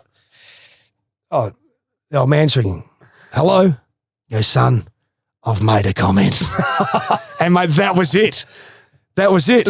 And so that ran, mate, and then everyone said that's the greatest fucking response I've ever heard. And now it's become like what do you call them, a meme or, like people reenact them. And it's viral, mate. It's the best. Yeah, it's gone video. viral, right? Yeah. So he can't believe it. He's got like 1 million hits on YouTube or whatever. And Big Mal doesn't even know what YouTube is, right? And yeah, and people use it. Like someone said the other day, when your missus asks you how you went on the punt, right? And then you play that. Yeah. Now, did you win on the punt? No, I haven't. And can you go and get fucked, right? And yeah, so no, that always gets a laugh. It's just the most remarkable statement. It's and we'll play it at his funeral, I reckon. Yeah. Well, we'll play this over the clip now. We'll get these clipped up. That is, and you told that story as good as it gets. Obviously, wasn't that funny at the time? You look back, there's some of that. I laugh. I must admit that because it had been a shit week for me, right? Especially reading all this stuff and your career ending, on a pretty sour note. And I'd given the Gold Coast Suns a lot, going up there for 3 years. And I really gave them all of me in terms of my training, my work ethic. I know I got suspended a few times. I was probably just getting a bit old and grumpy probably. Yeah. But my footy up there was pretty good and trying to be a solid enough leader on the field and, driving standards and that. So to get the arse and then watch the Suns sort of dip, and not be as successful as we would have liked. And automatically people look back and they go, oh, fucking, it's probably because of guys like Brown, which is, a bit frustrating. So I've followed not just the clubs, but I'm rapt to see Tommy Lynch and Dion Prestia and Joshy Caddy and all those guys. They left, they went away and they've played their best footy, which might not have been possible at the Suns, and have got, premierships and done really, really well. And the new crop of Suns, led by Took Miller and Stewie Jews, a premiership teammate of mine, Mark Evans as a CEO. I reckon the club is as stable and in as good a position as it's been for probably since going back to 2014 maybe, so it's good. I hope they win some games, play finals and get back on track. Did you think when your career finished, were you just off the Suns? Was it hard? Yeah, well, I was. Yeah, I felt like I felt like they could have still moved me on, sacked me, but done it a little bit better. I felt like I got hung out to dry a little bit, just the way it unfolded and it went down. Yeah. And it was very much like come in, do the press conference and, mate, never set foot there ever again. Like they cleared my locker out before they weren't even going to let me address the playing group. Brutal. It was just, it was you've completely fucked it, now get out. Yeah. But that wasn't the case. You know, all the hard efforts, like you said, driving stands for 3 years to not even be able to face your teammates and all that stuff, it hurts. Was it a bit of a struggle? I mean, I know I struggled a year out of the game and I retired because of my injuries, but was it a real struggle post-footy? Oh, it was weird. I'd sort of mentally been preparing for life after footy. How old were you when I was 30. 30, yeah. So I'd studied, I got my degree, a Bachelor of Commerce. I'd sat I wanted to be a player manager. Yeah. So I think I was one of the first AFL players to actually sit the AFLPA accredited manager's course while I was still playing. Yeah. Because I thought, why not? I can transition straight into that. And then all of it happened quite quickly. And I reckon that's probably one of the reasons why I started swimming and like eventually went, you know what, I want to have a crack at swimming to this channel, because my days had gone from training, getting ready for the 2014 season to done, moved back to Melbourne, mate, no job, no structure to fill my week. Yeah, I know. You know what I mean? Nothing. Yeah, I know. You go from it's like school 7 days a week. Massage at 8 o'clock, Yeah. physio, train, weights, like Meeting. your whole week is scripted, and now it's nothing. And mate, Monday to Sunday, nothing. Yeah. So I'd just jump in the pool and I did a K, right, just for a bit of, and then the next time I jumped in the pool, I go, oh, you know what, I'll do 2 Ks, because my whole day was free. So if I spent 20 minutes or 4 hours in the pool, it didn't matter, right? Yeah. And I found it quite therapeutic. You know, like when some people get it running, some people get it doing yoga, whatever, meditating, whatever. I'd jump in the pool and I'd be swimming along and, you know, just thinking things, or nothing goes through your head, and you get out and you feel like you achieved something for the day, and you've got a bit of fitness, and so that went from like 1K to, you know, I was swimming 10Ks, 15Ks, and then I was like, I'm going to fucking have a crack at swimming the English Channel. Mate, let's talk about it, because it's, mate, like swimming, so as you said, therapeutic for some. Mate, staring at that black line, like how did you do it? I used to do 1K, I think I was doing 2K sessions at the peak of me training when I'd done me calf tendon, and I was the opposite. I was getting angrier and angrier because I was like, I hate this. Yeah. But with running, I know exactly how you feel, because when I run, I feel like that. Yeah. But mate, if you're doing 10 to 15 Ks in the pool, that's like, how long are you in the pool for? 4 or 5 hours. Man, you must have been eating a lot of food. Yeah, you put your bananas and like I'd make sandwiches and stuff on the end of the pool, and then once you'd done a set, you know, you might have a drink and a bite to eat. But yeah, it was, mate. It was, but I was very much like I'm quite goal orientated. So if I decided I want to go down that path, then it's like do everything you possibly can. You know, so if I said to myself, I'm going to do 5Ks in the pool today, like I would do it, right? And then as you get stronger and fitter and everything, so. There's no doubt swimming's quite lonely, you know, like, and I was going out into the bay, middle of winter, just in my budgie smugglers, swimming like, you know, 2-3 hours, fucking 7 degrees. You'd get out, you'd be freezing cold. You'd need to jump straight in the steam room because you're like really cold. But you had to acclimatise, you know, to cold water if you wanted to be successful. And ultimately I wasn't successful getting across, but it wasn't because of my lack of preparation. We just got a day where I heard this. The wind, like we just got it turned into a horror day. They reckon it was pristine and for 6 hours, and then it just turned into the worst. Quilly was on the boat. Yeah, and I do have it on strong authority that he reckons. I think I wrote down exactly word for word how it was going, but he reckons you're in the water for about 3 hours. And they gave you the tap on the shoulder and they said, mate, you're going to have to get out. And you, being goal orientated, said, I'm not fucking getting out. Yeah, I'll see you in France. Yeah, I'll see you in France. You kept swimming and they tapped you again and said, Campbell, get out of the water. You've swum 240 meters in 3 hours. Yeah. And you're like, I think when you realize that, you're like, okay, that's just how strong the current was. Yeah, mate, you're spot on. Like the first 6 hours I was flying. It was flat and the sun was on my back, and I was actually not disrespecting the channel. I was thinking, fucking hell, like everyone said how hard this swim is, and here I am, mate, just cruising. I'd gone like, I don't know, 22 Ks in the first 6 hours. So I was, it goes English waters, English shipping lane, and then there's the middle bit, a separation zone, and then French shipping lane and French water. So that's the breakdown. And I was right on the edge of the separation zone and the French shipping lane, which means I'm probably 3/5 of the way there. So 25-ish Ks, right? Because you don't do it in a straight line. I think it's like 36 in a straight line or 32, but you do a big S because the current pushes you this way, and then you got to come back. And you want to try and hit Calais, which is the shortest route. So you do a big S. So I was probably like 23 or 4 Ks. I was going well. And that's when the wind picked up. And when the wind picked up, it got more choppy. And then it got worse and worse and worse and worse to the point where I'm still swimming because I'd prepared so well. I was handling the cold. And I was actually thinking, oh, this is the channel I was expecting, right? This is what makes it so hard. This will be a greater achievement getting across in conditions like this than if it was flat the whole time, right? And when I got the tap on the shoulder, Reg Bricknell was his name, the boat captain. He'd just been in his little hut driving for the first 9 hours, and he blew this whistle, and I stopped and looked up and he said, Campbell, we're abandoning the swim. You've got to get in the boat. And that's when I was like, nah, fuck you, Reg. I've come to swim the English Channel, mate. I'll see you in France. And he sort of smirked. And he looked down at me in the pommy English accent. He goes, son, you won't be getting to France. You haven't moved for 3 hours. Like this, like you're literally, and as he's saying that, I could feel myself getting pushed backwards because I was just treading water. And mate, all the fight just fucking left my body.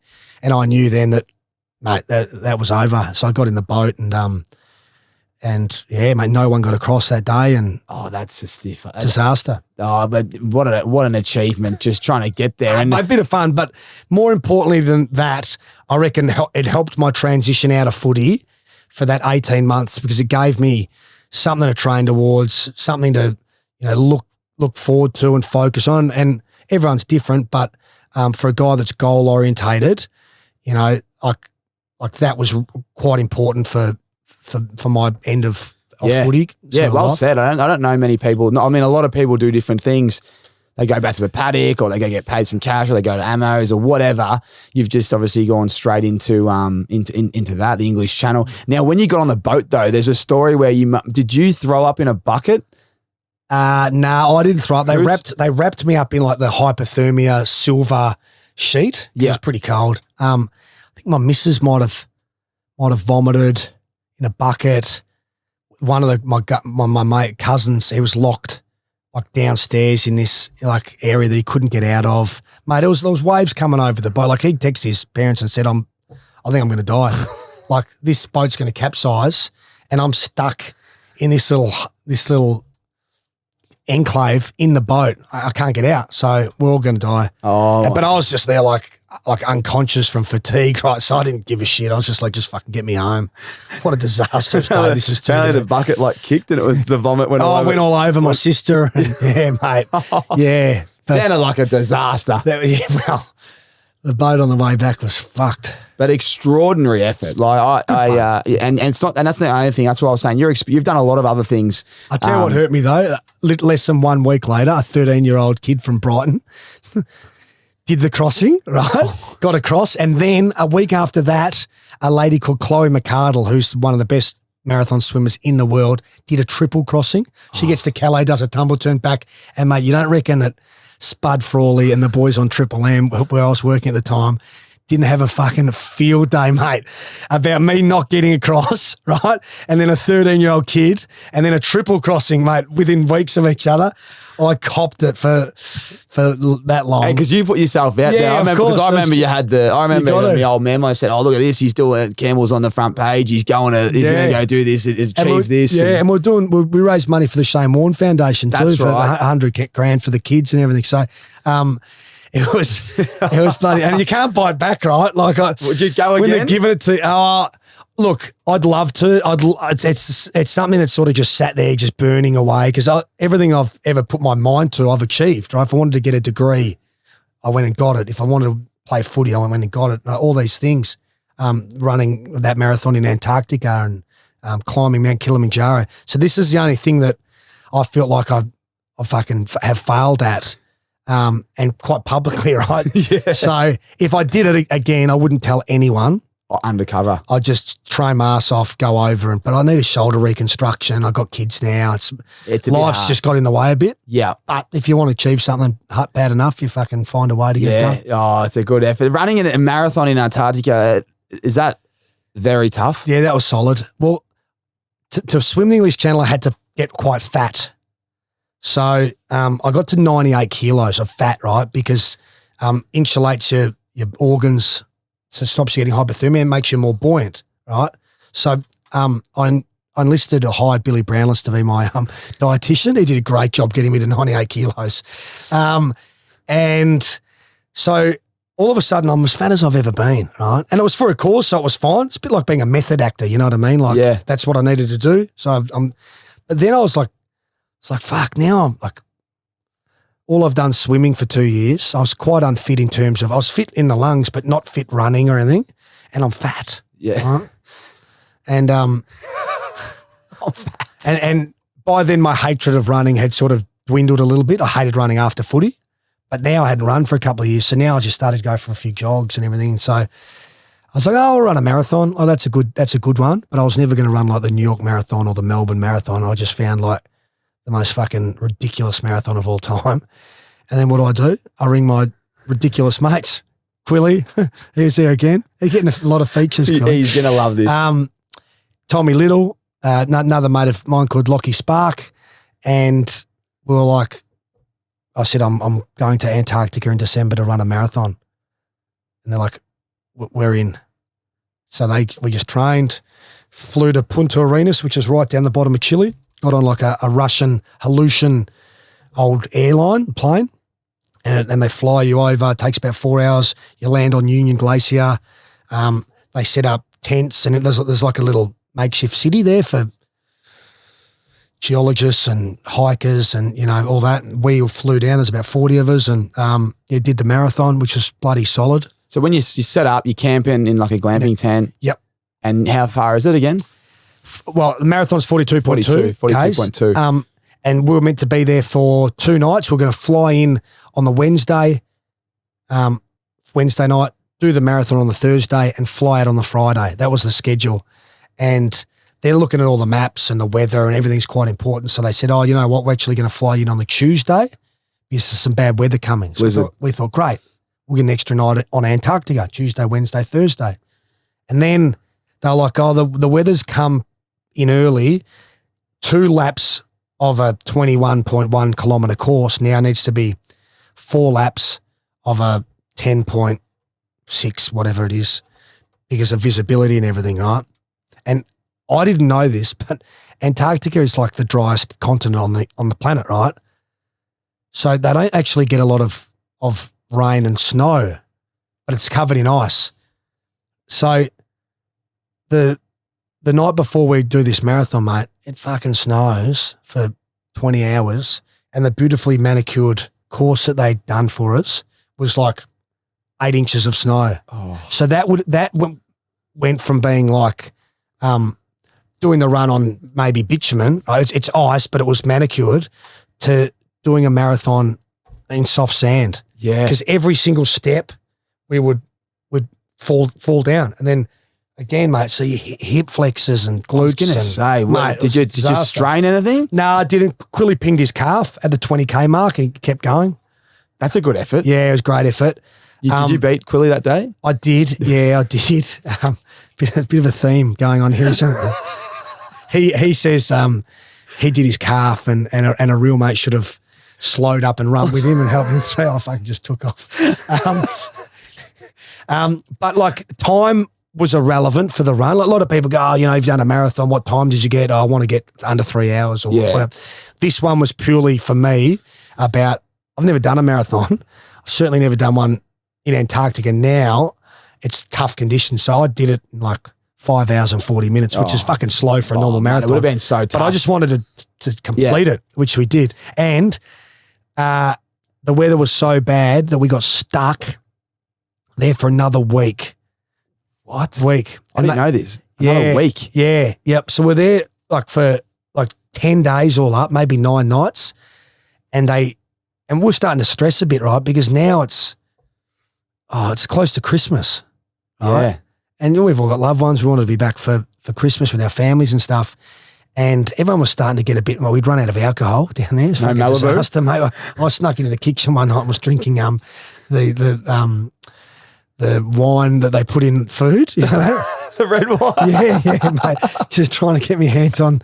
And they said, look, guys, we don't want to stress you out, but there's like a 5-hour window tomorrow night at like 11 p.m. until 3 a.m. But it's light the whole time there, right? It's never dark. So really? Yeah, you don't know what's what. But they said, if we can't get you out in this 4-hour window, we're going to do everything we can. We've got the Hallution waiting to fly in. We just need to make sure that the conditions are okay and safe.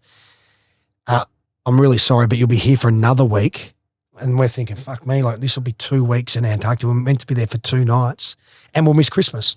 Oh, my Lord. So thank God they landed and they got us the hell out of there, mate. We were like caged lions. Imagine being stuck in Antarctica in a tent because there's nothing else to do. Except for maybe. Tommy Little did a stand-up comedy. Like, yeah, which was great, you know. That is good. Down in Antarctica, but mate, there wasn't a lot going on down there. Yeah, you wouldn't know what to do. I mean, that's when you just start. You and Quilly would start shaping up, wouldn't you? Yeah, we came to that. That's when you start to get sick of each other. You'd have to start wrestling each other, wouldn't you? First time ever, mate. First time ever we shaped up and nearly had a crack. Oh, it's fucking great, mate. Well done. I don't know how many podcasts you've been on or, you know, how many times you've told that publicly, but I don't know a lot of people that would understand, you know, all these things you've done. They're impressive. They're impressive. I need to tick some of these off. You should come on our next one. We're going to Mount Aconcagua in December to climb one of the 7 summits in the Andes. I'd have to do something. I mean, maybe I won't say that. I don't want to because I'm a man of integrity. But let's follow up on December 1st, mate. We've got Glenn Boss, Tommy Little, Tony Woods, who former Hawthorn player, mate of mine, good mate of mine, Riley Brockhoff. I think Dan Hanbury said he's pretty keen to do it. In? So just getting like a good little crew of half a dozen guys. What's it going to require? Like how big's this? It's 14 days, man. It's like 7,000 metres. It's pretty high. Yeah. Physically challenging, but not disastrous. But it's so high that you got to be quite slow and have a few rest days because of the altitude. That's why it takes so long. Yeah. But it'll be epic. That'd be a great experience, wouldn't it? 14 days. Yeah. You'd really go to the dark side on that. Got to, mate. No phones. Nah, that's just good. Like, get away from it. How good. Oh, I love that shit. Like every couple of years I try and find a challenge. Something that's, but I would never do it just by myself. Like part of the fun is getting your mates that come along, you know, and you train together, gives you, you know, something that you can really look forward to. Like, you know, we're in February now, but I'm already like, thinking about it. And I'm back training. It's given me purpose to, you know, get out and train again, go to the 1,000 steps and just get my ass back into gear because you know that, you know, every session is going to help you achieve what you want to do. You've done Kokoda, haven't you? Done Kokoda, Hawthorn 2004, one of the best things I've ever done. Hard? Really hard. Yeah, mate, but they did it as a training / leadership exercise. So we would get up at 6 a.m. in the morning for the hike, which would be hard enough. And we'd walk around a corner and they'd have 60 kilo, a makeshift stretcher, right, with 3 20 kilo sandbags in it, 60. Like, hey boys, one of your teammates has been shot. This is Kokoda. Yeah. He's an injured soldier, and you have to save his life. You got to carry him out. And mate, the track is some spots only one person, right? And we've got to carry, you know, a 60 kilo stretcher out. And they did all that sort of shit too, you know, which made it way harder. But I couldn't recommend it more highly, Kokoda. Do you see like what comes out of people on the trip? Yeah. So it's a real good eye opener. Yeah. See what people are made of. Yeah. And then you see people struggling and which people go out of their way, out of their comfort zone to go back and help them up. And you know what, mate, I'm going to carry your pack. Yeah. Give you a spell. Because there's some people that just head down, just do it. Yeah. You know, like I was probably one of those guys back then. I didn't have a great deal of empathy towards, you know, others that struggled. I was just like fucking just harden up. But as you get a bit older and you're more mature and you see what leadership looks like and all that, you you see things differently. Yeah, no, it's well said. I've never done it, but I remember when I was at Calder Cannons, I remember they had like similar guys that were on that camp did like a 3 or 4 hour equivalent, and I just did my appendix. I just had my appendix taken out, so I hadn't done any exercise for a month, and we did it, and it was I don't know whether it was just the hardest thing in the world for me because I hadn't done any exercise, and when you get your appendix out, you know you're weak and everything, or your core's gone, and I never forget making us do this push up challenge, and they're like, got everyone to do them, and I couldn't. My muscles just broke down, and they're like, leave him, because blokes were trying to like grab my shirt and pick me up. They're going, leave him, and I'm thinking, well, mate, we're going to be here for fucking 6 more hours. My arms are shaking. But I remember them saying that these are the guys that run those camps, and pretty impressive. I'd highly recommend it. We've got the Rixxies here, mate. Beautiful, mate. I must say, a good, Sonny. Rix and retirement is our segment. So I'm rocking the brand new Melrose, the Crystal Green we just brought out. So if anyone out there wants them, they're now online with the Melrose Sunrise. So check them out. Obviously, we have the discount code active, 20% off. Use the discount code ACES at checkout at rixeyewear.com.au. Now, Brown Dog, I got you the Tribeca dark green crystal grey polarized. I've seen you're always in a suit, and these are the difference, mate. So these are the Tribeca sunglasses here from Rix Eyewear. There we go, mate. Oh, yeah, $1 million. I'm usually an aviator guy, but I need to change tact a little bit. Here's some Italian Mazzucchelli acetate premium job green. Not many people will have a dark crystal green on their face, and very versatile. Beautiful. You're a well-travelled man. I kind of know what you're going to say here because it's pretty funny. I already kind of alluded to it at the start, but Rix and Retirement is the place where when you're at that age and you got, we always say, and keep them on just while you answer, this is my favourite part, when you have as much cash as you need to retire, your family's the kids are off to school, it's just you and the Dale, you're going to retire, and you could take your Rixxies with you in the world. Where's the one place Campbell Brown would take the Rix and retire, and why? Well, I think there won't be many people will be surprised when I say I'd go to Vegas. Yeah, I would. I've said to people before, if I die, well, it should be extremely unfortunate for everyone involved. I'd like my ashes, right? And I just take me to the Cosmopolitan balcony that we spoke about, and I just want you to fucking throw me off down the strip so it gets in fucking people's hair and eyes and fucking just causes as much chaos as I possibly can. It's great. So sprinkle the ashes down the strip off the balcony in of people's Cosmo. mouths. Like, what the fuck was that? It's just you're just unloading the Brown Dog off the Cosmo balcony. Wouldn't that be a way to go? Oh, that is unbelievable. The Brown Dog, you are the Vegas king. Honestly, mate, if I ever go there, I'm going to have to bring him to call you up so you can duck over. Because you will do that, wouldn't you? You'll duck over for the weekend. If yeah, mate. Just no big event? Yep, I'm in. And I'll come straight back home and nothing's changed. Yeah. Well, the great thing is I'm basically unemployable. So it's I never have too many gigs locked in advance too long, mate. Oh, we're going to do mailbag at the end. Now, you don't come on empty-handed. You got the Rixxies, but you also got the MILWAUKEE Outdoor Lifestyle 3-piece power pack. Mate, they are unbelievable. And a big shout out to MILWAUKEE Tools. This one is perfect. It's the perfect pack. It was created for those heading away to camp, fish, or simply enjoy the outdoors when you get a break. Beautiful. So you got everything in there. You got the pruning saw and contractor bag, the LED lantern floodlight, compact blower, and you got some 6 AMP batteries and chargers, mate. So I think it's valued at about $720. And for those who do miss out, check out MILWAUKEE authorized retailer partners to buy one of these in store or online. Head to milwaukeetools.com.au.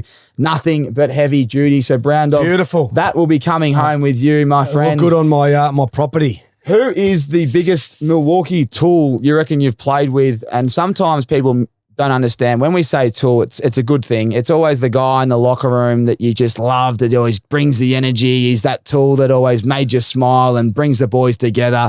Who would be the MILWAUKEE tool? Michael Osborne, remember him? Yep. Yeah.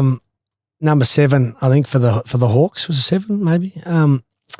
He was a very underrated footballer, really important for our 2008 flag, and always brought the laughs. Did Aussie. Oh, that's brilliant. So, yeah, he's you could always rely on him to be cracking gags in the spa or whatever it may be.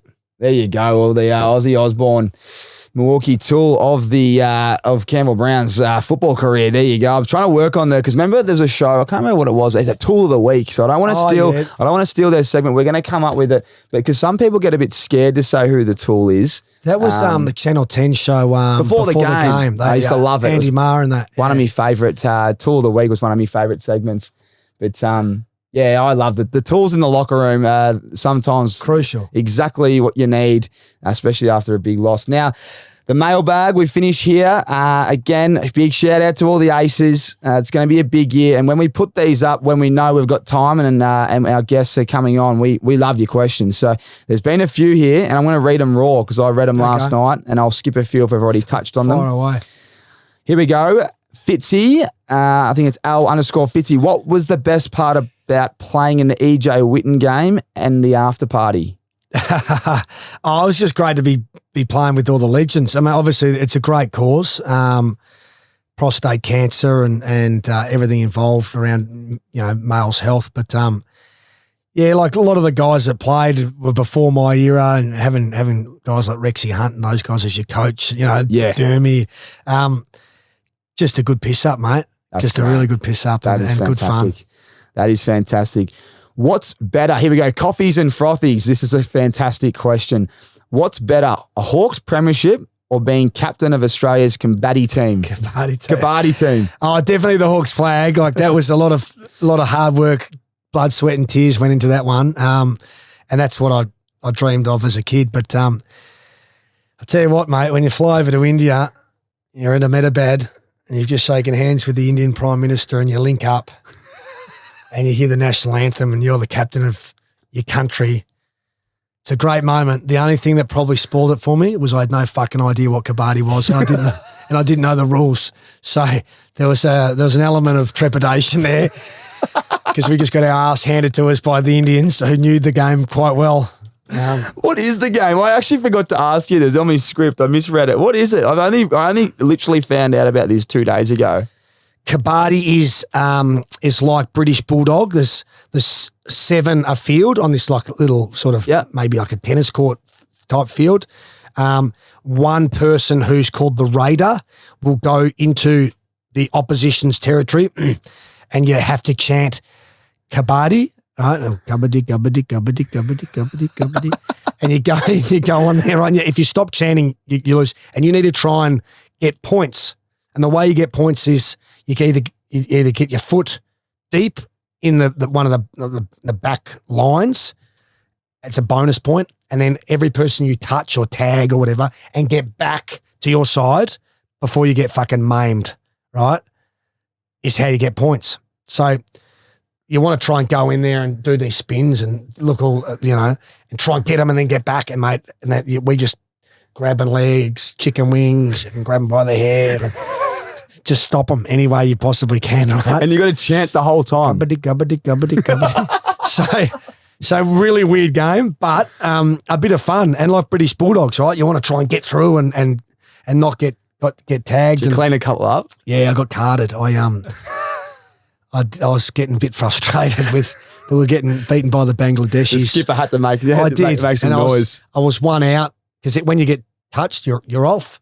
And then it might be 7v6 and you get 7v5. So I was one out and this raider was coming in trying to get me. He's fucking doing handstands and all this sort of shit. And he was coming to get me. So he thought I'd be evasive, but I thought, you know what? Like, I'm going to be the one that attacks him, which makes absolutely no sense in Kabaddi, right? Because you're trying to be elusive. So he's come in, he's doing all these spins and that, and I just fucking charged at him, right? And I grabbed his jumper and put it up over his head and nailed him. And yellow card come out, mate. It was a bit disappointing because I think I became the first Australian athlete that's been now yellow carded in 2 international sports because they sent me off against the Irish as well for knocking that bloke out in Subiaco. That's right. And now, mate, I got sent off against Bangladesh. So, yeah, it's not something. Unbelievable. You are a hard nut. How did you even get into that? Okay, how do you even? I got a call. So it was grand final week, And 2017, I got a call from a guy called Bruce Cater, who's a player manager that used to look after Matt Dellavedova and Andrew Bogut. He rang me out of the blue. He goes, Brandy, I've got your number off someone.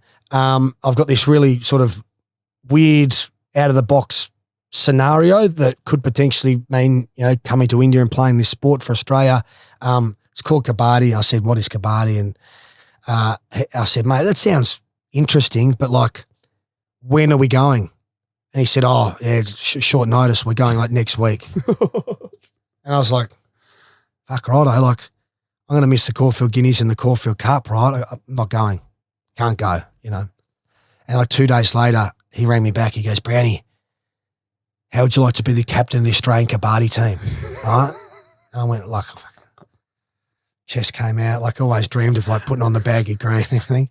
And I went, mate, done. That's got me across the line. I said, have I been ratified by the Australian Kabaddi Federation? He goes, no, you haven't. I said, I assume then I got voted in by my Australian Kabaddi peers. He said, nah, not that either. I said, mate, why are you making me captain? He goes, well, you're the first person that's committed to the trip. Can you help me put a team together? That's legit, right? So then I get to work. Hey, boys, you want to come on a footy trip to India? Like, we've got to play a few games of this sport, but we'll just get on the piss and have fun, right? And I got Adam Schneider and Stevie Milne on the trip, and a few other guys. But I didn't do my research, right? Ahmedabad, where we went, dry state. No bars, no alcohol is allowed. They confiscated our duty free as we walked off the plane. Fucking disaster.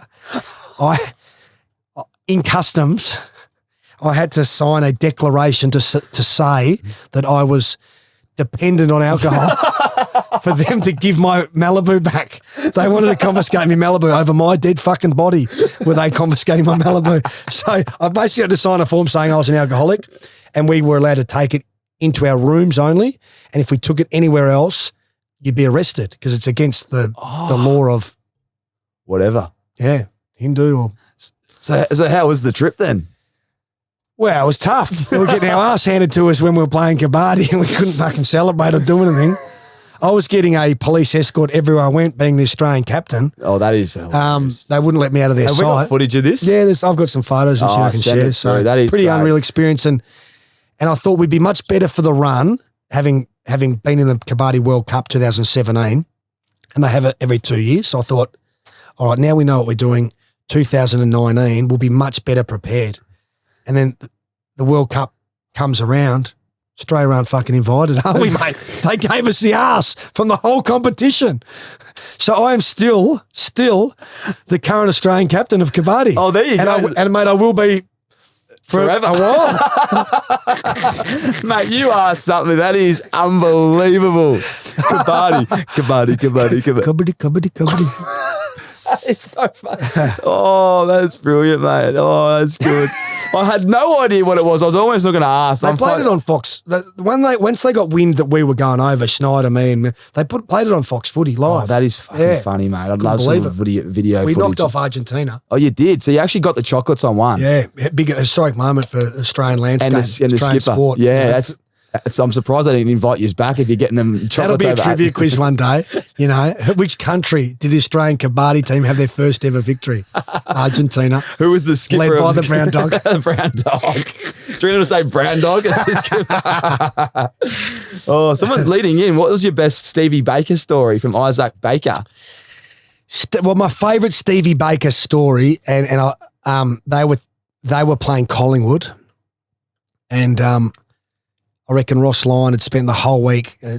Pendlebury was in unbelievable form, and Bakes is the ultimate competitor, but he doesn't watch footy.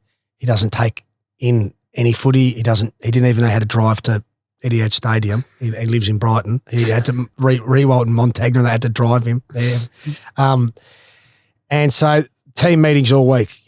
Scott Pendlebury. You're tagging him. You've got to play him. And they walk into the middle of the MCG and Bakes goes straight over to Dane Swan, starts roughing him up. And the boys go, Bakes, what are you doing? And he's like, Pendlebury. Oh, mate, that's Scott Pendlebury. And he's like, oh, shit. And walks over and then like starts doing that, right? Like, can you believe it? It's unbelievable. Yeah, so that's fakes. I reckon he was as tough as, I think Hayden Animal, Valentine's. man. Yeah, animal. He's an animal. Best bloke too. He does all the, like a lot of the challenges and shit as well. Like he's fit and hard and tough. Yeah, no, I know a few boys. Can you believe that, That mate, is fakes. fucking funny, mate. So he's going straight to Wrong bloke. Oh, wrong bloke. And did he get the job done? Yeah, he would have. He would have. Yeah, he would have got the job done. Does Brownie dominate? Here we go from Sam Summers. Does Brownie reckon he would dominate more in this era or the era he played in?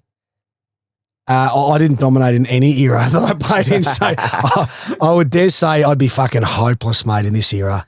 Just the running and the why? Not a great runner, not a great decision maker. My best attributes were I was a stopper, right? So give me the best, medium to small forward, and I won't leave their side. I'll stop them. I've got the leg speed and vertical leap to spoil and tackle and chase and right. But then the game transitioned into zones, full ground presses where you don't actually have a direct opponent for the 4 quarters. If I'm zoning here and if you sort of come through my area, they'll pick you up for a bit. And like with that, you lose a bit of the accountability. Yeah. You know what I mean? Yeah. Like there's games now that some small forward might kick 3 goals and you'd have absolutely no idea who the 3 goals were kicked on because he got out the back of and structure takes a kick in and someone had him for 5 minutes and then someone had him for 30 seconds and all these handovers. So and then they brought in chopping of the arm rules, which when I played, I played centre half back in 2007. That was the year I was All-Australian. I played on Havlich, Rewalt, Lucas, all the Ash Hansen, all the big guys. And you could chop their arm. So you're just whacking their Well, arms. yeah, of course, because I'm 5'10", you'd keep up their ass on the lead, and then as soon as the kick came in, you'd hit them with your chest and then you just chop their arm, bring the ball to ground, job done. Yeah. So now I can't do that. Used to, like if I ever got the ball on the goal line, I'd shit myself, handball through, right, rush behind, you could do that. Yeah. So they brought in a few rules that sort of like, the Brown dog really took advantage of. They didn't like, they didn't, when they came in, it affected my game. I just remembered Vegas. You told me a very funny story about Clarkson one day. I think you had your best game, and there was remember that one when he used to say to me, "This is hilarious, mate. Brandy, you always need to know your strengths and your weaknesses. And no offense to you, but we don't want you with the ball in hand ever. And if you do ever find the ball in your hand, don't ever kick. That's why we've got Birchall, Hodge, Ladson, the really good users. Just give it to them.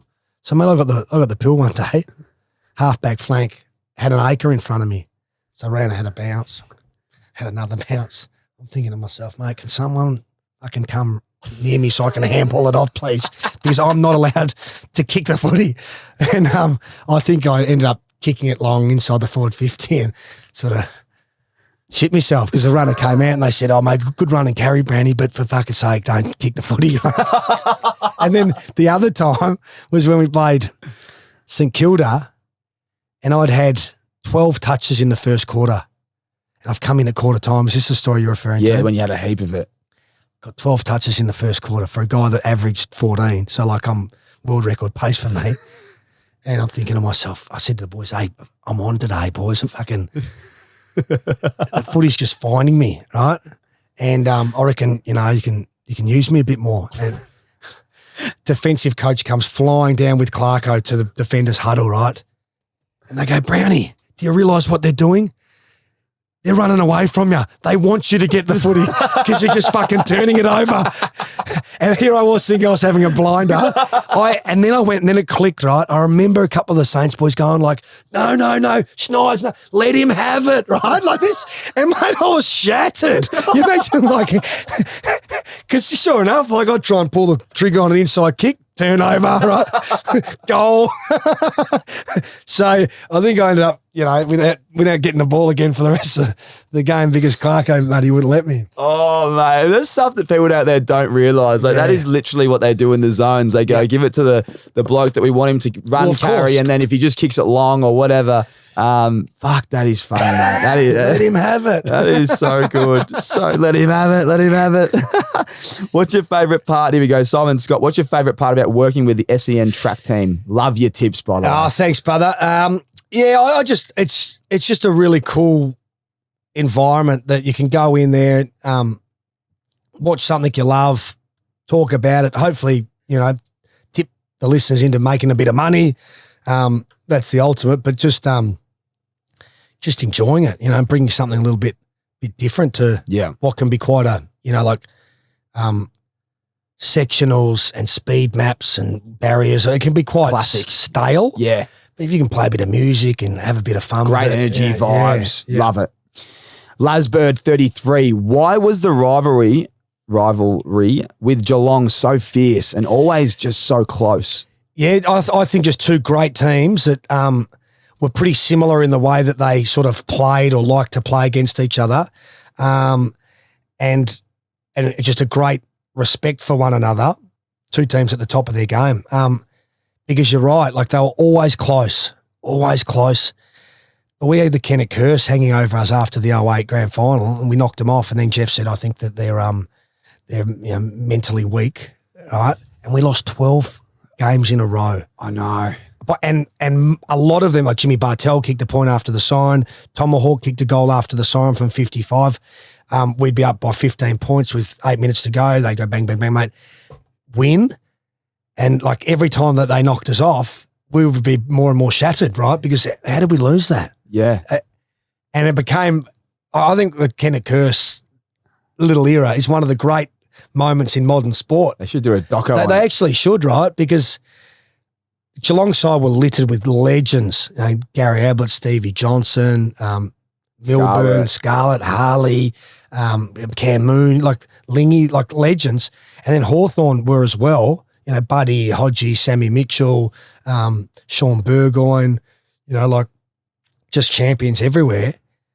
And they just played, and they're always high scoring games. I think they were good games for viewers to watch because it was a bit of a shootout and we just kept being on the wrong end of them. But I think Shawnee kicked that goal in the prelim that buried them again, like in another big prelim. And so there's been big moments that Hawks have beat the Cats, but in the regular home and away season and that, it was always Geelong. There's nothing better than a rivalry game, and that's something that Hawthorn's in a lot. I was an Essendon fan growing up. I think someone's written a question here about Sully and Lloydie.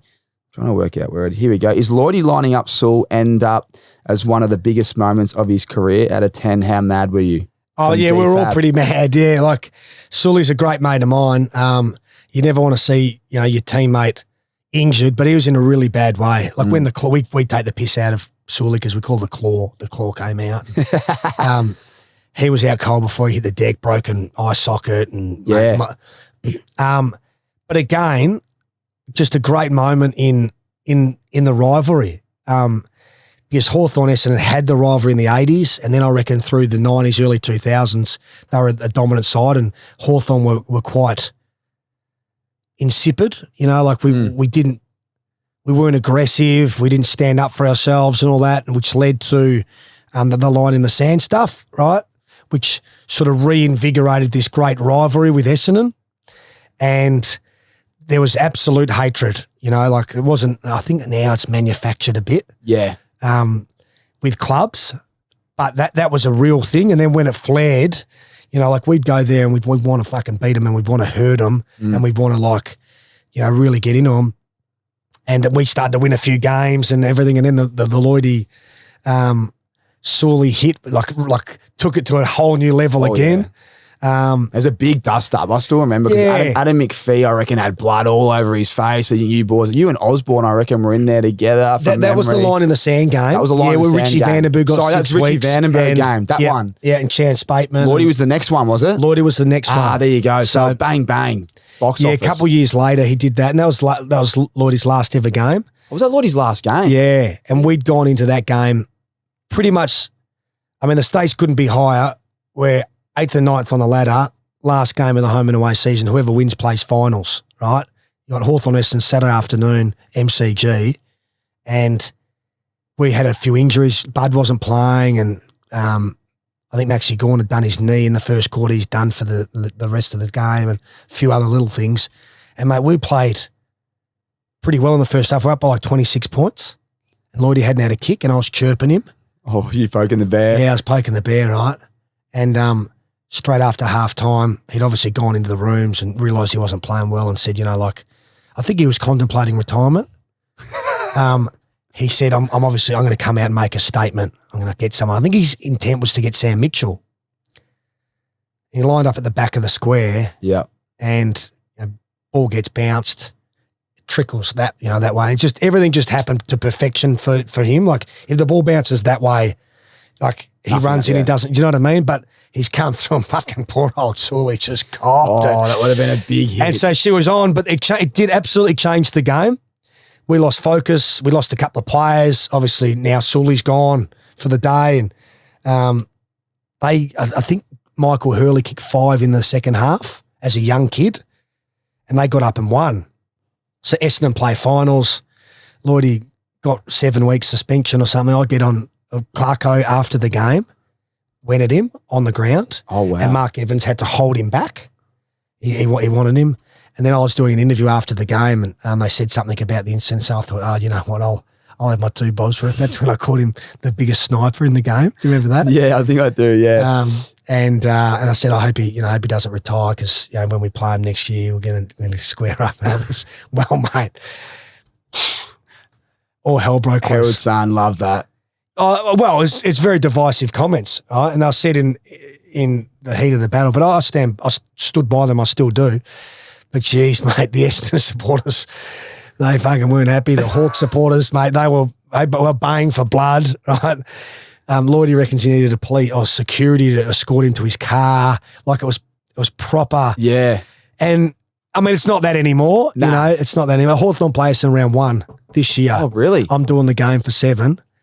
We're not going to see fireworks, but I'd be disappointed if we didn't see a level of aggression that is above and beyond a normal, 2 teams. Round 1. Scotty's first time he's coaching, the club, new captains, Sammy Mitchell wanting to mate. I'd be pissed off if it's just a meek. I'll be pissed off if you're not in the rooms pre-game, giving the boys a bit of a rev up. That's right. They're like a top golf there in Vegas. I've got to be impartial, though. I've got to be impartial. Do you actually hang out with, do you see Lloydie around the traps? Like, that's the best part about when you finish mate. footy. We get on absolutely well, and always did. We just had these moments within games that I got 4 weeks for belting him back in 2005, and just a few things like that. So, but we always got on great, and I think the thing that really sort of cemented our relationship was Sully was having his Bucks party in Byron Bay, 5 years ago or whatever, and I got Matty Lloyd's number, and I rang him, and he reckons, mate, his phone went like Campbell Brown, like what? Why is he calling me? Like, what's happened? I said, Lloydie, what's your address? I'm not giving you my address. I've come here with my family. What do you fucking want? What's this all about? Right? And then I said, mate, Sully's having a Bucks. I want to dress him up on his Bucks as you, Essendon number 18, Essendon gear. And I'd love it if you'd write him a message, right? and he goes, that's awesome. I'll be more than happy to. So I came around, I bought the Essendon gear and everything, put the number 18 on the back, and was there I was sitting having a cup of tea with his wife and kids. That is so good. If you go back 3 years earlier, like unheard of, people wouldn't have believed it. Yeah. And he signed to Brad, congratulations on the upcoming, nuptials.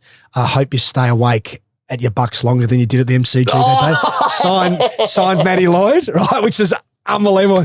And I took it up to Byron on the Saturday. We went to the Great Northern and I dressed him up as Lloydie for his Bucks. The boys would lose it. Yeah, it was brilliant, mate. Oh, that's great by Lloyd. That's all the velvet sledgehammer. So he loved that. He loved the fact that I'd because, mate, like it was an on-field rivalry. Yeah. You know me, like I'm pretty laid back off the field. Like I don't hold grudges. Nah. I love the journey that we went on. You know? Oh, it's a lot of respect as well once it's all done. Yeah. Man, that is a great story. Yeah. That is a great story.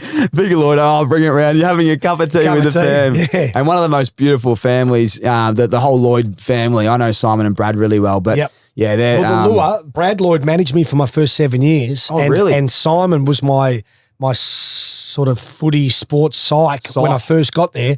So people didn't realise that I got it, like, I had the Lloyds sort of all around me, like looking after me, and there was just a little that rivalry with Matty, right? You know, but yeah, that's fucking brilliant. It's good stuff. There you go. Love the question. Who asked that one? Give him a big pump up there. I think D-Fab.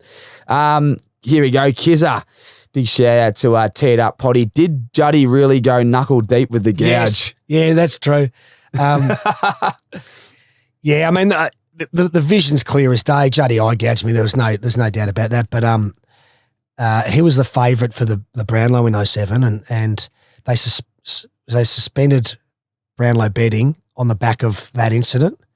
And so we finished that game. It was West Coast Hawthorn, and you know there was a big story. You know, Chris Judd done for eye gouging, and he ended up getting a week, but fought it at the tribunal. And so I had to give evidence, right? So they said, you put your suit on and come into AFL House on Monday night or whatever it was. I was like, fuck that. I finally got a Monday off when I'm not getting rubbed out myself, and you're making me come in as a witness. I said, no, thanks. I'll do it in shorts, thongs and a T-shirt via video link, right? So I gave this unbelievable evidence, you know. Yeah, the hand, you can see the hand around it, but at no stage did he eye gouge me. And I reckon my evidence got Juddy off because they threw the case out. Yeah. And then about a week later, I went on the couch. It was my one and only appearance on the couch. Yeah. I was nervous. I'm comfortable in front of the cameras now, but back then, you know, it's a bit full on. And Jared Healy, Robert Walls and Mike Sheen, like the doyens of the industry. Intimidating. Yeah. And so I was sitting there. Mike, the way he worded the question, he sort of softened it on me. He said, Campbell, did you tell a fib at the tribunal to get Juddy off his eye gouging charge? And me, being quite an honest guy, I go, of course I did, Mike. You know, why would you want to get someone suspended? I didn't want him to get suspended, and, you know, did what I believe to be right. I think anyone that gives evidence at the tribunal should try and look after the person, right? And, mate, next day, Adrian Anderson is rung. I have brought the game into disrepute for openly admitting that I lied at the tribunal, right? And they said, you need to come into AFL House, right? You need to make an apology, and we're going to give you a 2-week suspension. Give you 2 weeks. So I go, I'm not apologising to anyone because I don't fucking apologise, mate, especially when I'm in the right. So I'm not apologising, so you can do what you want. And you're giving me double the week's suspension than the guy that eye gouged me, right? I said, that doesn't add up, right? Nah. And so I copped $15,000 fine, right? Misleading evidence of the tribunal. 7.5 of it was suspended. Yeah. But I got hit with $7,500 fine. And yeah, mate, could play the next week, but I sent Juddy an invoice, but Has he paid it yet? No, he didn't pay it, but he gave me a stock tip a few years ago. Said, mate, you want to buy this and then you want to get out of this, and he's very much he's very much paid his way. Oh, there we go. Juddy, what a great man. Yeah, what a great story. Great. Mate, you could do a doco just on your stories. I've been that unlucky, mate. You've been, but it's almost lucky for everyone else. I mean, that is very stiff. An honest man looking after another team, not a teammate, another guy on another team, and then just looking at another guy in the eye and being honest with him. Yeah, because I reckon if Mike Sheen had said, did you lie at the tribunal, I might have answered it differently, but the way it's great journalism, you know? Yeah. Did you tell a little fib? Like sucked you in. You know, like, and then I gave him fucking what he wanted, mate, which cost me. And not only that, it would have made him a lot richer as well. His story would have been all over the papers. Yeah. But, mate, like anything, I'd prefer to be too honest than not honest enough in that regard. You know? Yeah, it's a very political game when you're in that. That's why you probably don't. going on TV and you got to represent yourself, your club. You know, it's just very hard, to be honest, in modern day footy. I think they're getting better with the media. That's what I love about the podcast. Try not to talk too much footy because we don't get them in trouble. Yeah. But you're always talking on behalf of the club. Therefore, you can't say what you deep down want to say. Yeah. And if you do, you cop it for it. So right. it's a hard one. Brady G, best winner he's had on the punt. We spoke about that, but maybe the best horse, just individual moment? I love Sunline. She's one of the reasons. Might and Power, I loved Might and Power back in the day. That 1997 Caulfield Cup was just magnificent. I went to all 4 of Winx's Cox plates. That was pretty special. I was actually at the last one as well. Yeah. We went to 2 of them. That was I've never seen them. I had people crying. Were you crying? You were a tear? No, I wasn't crying, but I'd never seen Moonee Valley as packed. Like, people were coming from everywhere. They had like the memorabilia and the flags, and people were taking their children to watch this horse because they're like, you'll never see a horse like it. Like that. That's racing. That's sport. Yeah, it is. Who do you think's the next? Who do you think is the best horse we've got at the moment? Nature Strip just got beat convincingly. Yeah, Anamo's the best horse going around in the country at the moment. I think Nature Strip's best probably behind him. He's 9 now. He's a bit vulnerable. He'll still win some races. I reckon if you watch this before Saturday, when does this drop? Nah, this will be next week. Okay. But just give it because we can. I reckon Steel City is one to follow. It'll run really well in the Blue Diamond, right? But irrespective of how it goes in that, I reckon it's one that you follow. It will be like the next Cool and Gatter, like the young one that's come through, and it's won 2 Group 1s. But I reckon Steel City could be a star. Steel City, love it. All right, we've got a couple more. Again, D Fab just said also, tell him he's the fucking king. So Good on you, Fab. The Snake Morris goes, tell us the snake story. We'll have to keep that one. That one off the stage where it was. Story. I think that's about it. I think that's there's plenty other questions. Oh, here you go. Would he give up his AFL premiership to own a horse that wins a Melbourne Cup? From Poll 26. Oh, nothing. I'd never give my AFL premiership for anything, but hopefully, mate. Hopefully we can get a Melbourne Cup runner. That'd be great, and let alone a winner. But you'd have to pull me premiership medal off my dying hand. I love it. With the ashes. I still actually have no idea where it is, to be honest with you. But a lot of people do that. They put them in somewhere. It's in my house somewhere. But if you said to me exactly where, I wouldn't be able to pinpoint it at the moment. It's got a few dings in that. Do you pull it out every now and then just to remind people? Not often. Not often. Nah. They already know. Yeah, that's right, mate. I can't thank you enough. And I know you're hungover, and this is the energy you get. So if you're out there and you want more of the Brown Dog, imagine him fresh. SEN track. How many times are you on that? Monday, Tuesday, Fridays. Tuesday, Fridays. We'll do more of these. Brown Dog's got more. We haven't even spoke footy. Mate, we haven't even spoke about when I got kicked off the Lord's the Lord's pitch at the Ashes. Oh, give us it before we go. We'll save it for another good day. Good little teaser there. Good little teaser. Tune in. As always, subscribe, leave a comment on all our podcasts because it helps us get better. We've currently got a survey going on. I'm going to leave it up for another week. It's to review last year. Let us know how we did, what you want to see. With some new concepts coming. The Brown Dog was a huge one to kick off the season. And can't thank you enough. So please hit the link, the show notes to see the survey. Fill that one out for us if you're a true ace. Let's really grow this sports club. And Brown Dog, thanks again, mate. Great to see you, Tommy. Always good to see you. Great to see you. I think we need to go get a Malibu and lemonade. Let's have one, mate. Thanks, mate. Really appreciate Cheers. it. Thanks for listening to another episode of Tommy Talks, where you literally can't thank you enough for all your support. Speaking of support, our great mates, MILWAUKEE Tools. Without yous, we wouldn't be here. MILWAUKEE Outdoor Power Equipment gives you the power to clear, cut, and maintain the outdoors without the petrol headaches. No pull starts, no engine maintenance, no mixing petrol and oil. Book a test drive now at milwaukeetools.com.au. MILWAUKEE, nothing but heavy duty. All right. Catch you on the next one.